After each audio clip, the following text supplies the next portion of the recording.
and thank you for attending this presentation. Today I'm going to talk about the use of natural language processing to describe electronic consultations.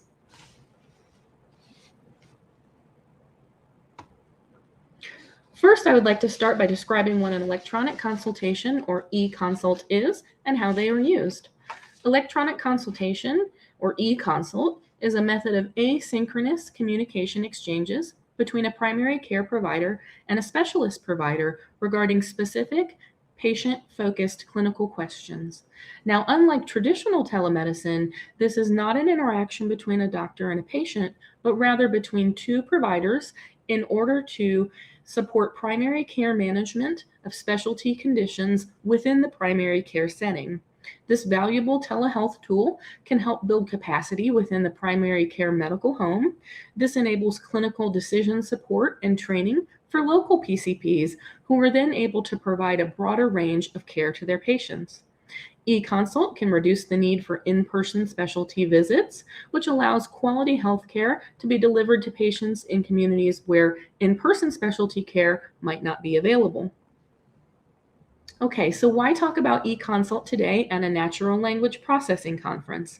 Well, off the cuff, this does seem to be a good use case for NLP for a couple of reasons.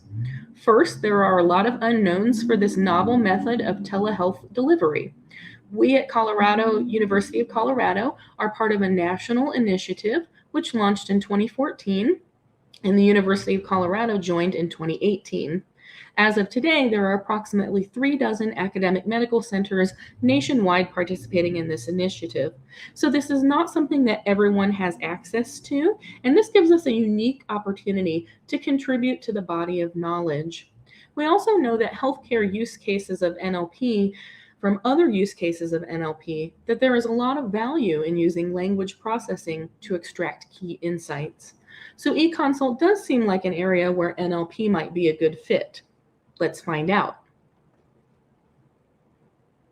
Let's quickly describe the data we are working with. All data was extracted from the electronic medical record as is. No new data was generated for the purpose of this pilot analysis. We used existing data which span the entire length of the program at CU, excluding a small ramp-up period of about 3 months, during which the providers were learning how to use the technology. There are a couple of free text areas within the consult order form, which we are targeting here. The first is a free text field where the primary care provider, so that is the ordering provider, can enter their clinical question along with any relevant details. The second is a free text field where the specialist can enter their response to the question, including any specific clinical actions or recommendations that they think the PCP should pursue for the patient. There is no character limit for these fields, so the provider can type as much or as little as they wish. Together, these fields could be a pretty potent way of helping us understand the ways in which providers are currently using eConsult technology.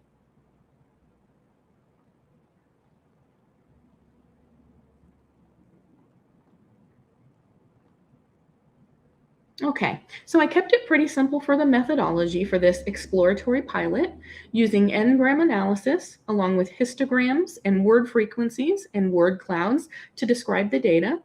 I output and graphed the top 10 bigrams for each of our free text questions, broken out by specialty. I checked the sample size for each subspecialty and did not pursue any specialties who had fewer than 100 eConsults ordered across the time span. Analysis were conducted in R using the tidyverse, text mining, and word cloud packages mainly. I did some very low-level pre-processing, but I wanted to keep this to a minimum since our intent here is really to take sort of a first look at the data, so I strategically kept the cleanup and pre-processing to a minimum. That being said, I did remove English stop words, drop punctuation, and strip white space. Okay, so let's talk about results from a very high level, and then we can look at a couple of specific examples in the upcoming slides. We had a little over 18,000 eConsults ordered during the time frame. Frequency of use greatly varied across specialties. Some specialties had only about a dozen cases across the 5 years, but other specialties had almost 4,000 cases across the 5 years. As mentioned in the methods, we did not pursue any specialties with fewer than 100 cases, which ended up being 8 specialties with about a combined 302 cases. Not every question had a response. The specialist provider does have the option to deny the request. So let's say if the question is logistical or administrative in nature, or if not enough information was provided, they can deny the eConsult request. Or they can convert it to an in-person visit if they feel like the question is too medically complex or if there are multiple things going on with the patient. So for these reasons, not every single clinical question has a specialist response, but the large majority, about 81% of questions, did have a response. A little more on the results. The richness of the text varied greatly. Some PCPs wrote a lot and others were very concise. This is to be expected and probably on par with other results from other NLP and healthcare projects that I've done.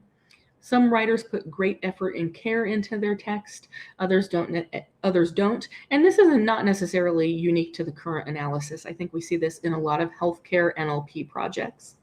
You can see here the minimum number of characters in the clinical question field was 2, and these were cases where the PCP simply wrote DX, or diagnosis. It's a medical abbreviation for diagnosis.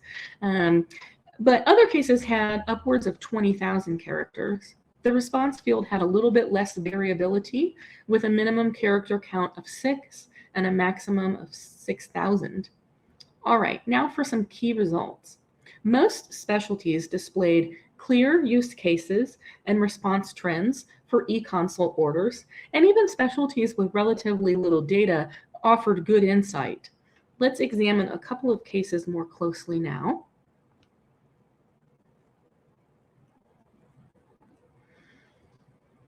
Okay, as seen on the previous slide, the endocrinology specialty had the highest volume of eConsults ordered during the time period, so let's look at their results here. On the left-hand side, we have a histogram of bigrams for the clinical question, and we see that we do have some pretty clear front runners for the reason why PCPs are requesting eConsult. Questions around thyroid hormone levels, as well as thyroid nodules, were the most common, followed by questions about abnormal lab values and weight management. Not surprisingly, on the right-hand side, we see that the front-runner bigrams for the specialist response revolved around medication management for those conditions we see on the left. Either the specialist reviewed the patient's current med list or recommended that the PCP review it, and then made some more specific statements around dosing, which we know from the presence of all these dosing abbreviations. For those of you that might not work in the medical field, the MG, MMOL, MLIU abbreviations, all dosing abbreviations. So based on these results, did NLP help us fill in the picture of how eConsults are being used for endocrinology? I would say yes, definitely. Let's take a look at one more example here. Here are our cardiology results. The most frequent bigrams here suggest that the clinical questions around stress testing, followed by chest pain, and then ZO patch. For those that aren't in the medical field, ZO patch is like a small ambulatory cardiac monitor. So these were the 3 most frequent. And then we see a fairly large drop in frequency after these 3. On the response side, we see pretty high frequency of certain bigrams, suggesting that the specialist is mentioning heart disease and other factors that we already know from previous lines of research are related to cardiac issues, such as lab values, blood pressure, and weight. Interesting here was the presence of statin therapy, which is helpful because it's fairly specific recommendation. So again, we can ask ourselves, based on these results, did NLP help us fill in the picture of how eConsults are being used in cardiology? And again, I think here the answer is yes.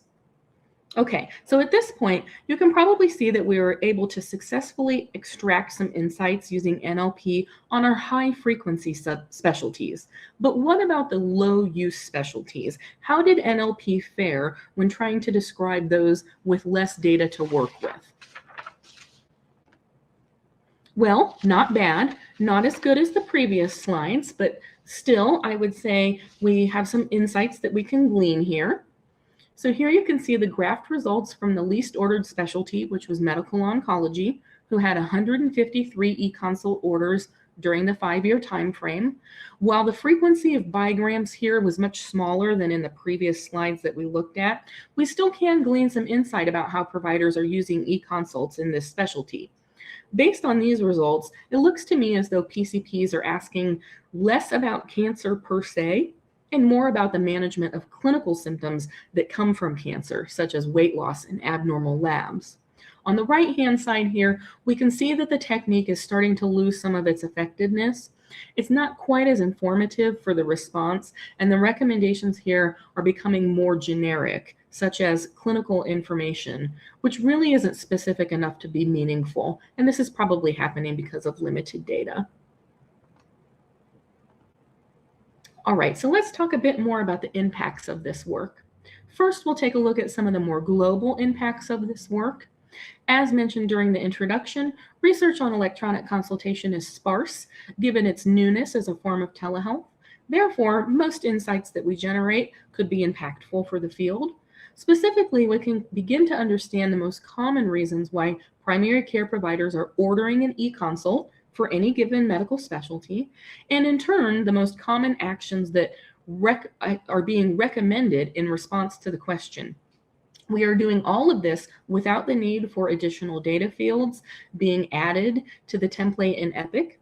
This is important because we know that many providers already feel overburdened by the amount of data capture in the EMR. Plus, we are doing this exploratory work without the need for additional data extracts or analytical resources. This could be important for smaller health networks or standalone clinics who do not have entire analytical teams devoted to data analysis and reporting. Additionally, this work allows us to describe common conditions which can be successfully managed through electronic consultation.